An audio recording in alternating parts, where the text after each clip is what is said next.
Welcome to my YouTube channel, Ask My Lawyer Mom. You can find me at theonelawyer.com. I'm here to answer the most common questions that we get. And today we're going to talk about comparative fault, sort of a legal concept. Rylan here is going to ask me some questions about comparative fault. Mom, if I get in an accident and it's part of my fault, what happens?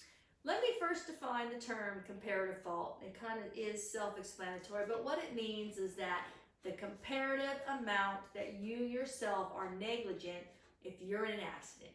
So let's say that somebody runs their red light, but you're speeding.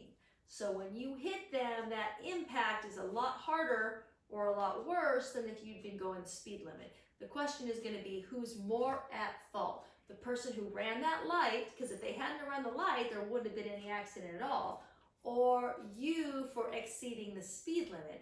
And that's a situation that we call in the law comparative fault of the parties.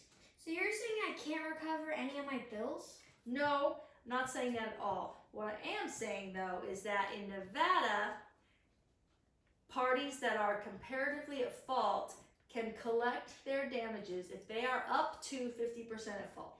So if somebody runs that red light and you're speeding and you hit them and the jury says, well, it's 50% your fault because if you weren't speeding, you would have gotten there by that point anyway and you wouldn't have hit him. So the jury could say you're both 50-50 at fault. That means that you would collect 50% of your damages. But we are not a straight comparative fault state. So some states, they could find that, well, the person that ran the light was 90% at fault, and you were 10% at fault. And the person that ran the light could then collect their 10% of damages from you. But in Nevada, if you are 51% at fault, you collect 0. How do they decide who is at how much fault?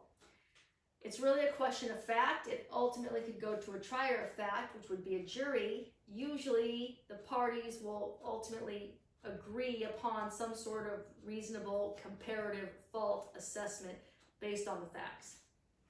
So what if I'm found to be 50% at fault for an accident?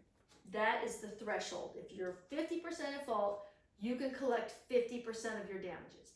But if you're 51% at fault, then you collect 0. And that is a significant aspect of the law in Nevada. Other states is not like that. Make sure to like, subscribe, and leave your questions in the comments down below. And if you have any questions about an accident that you're in, especially a complex one with comparative fault, give me a call at theonelawyer.com.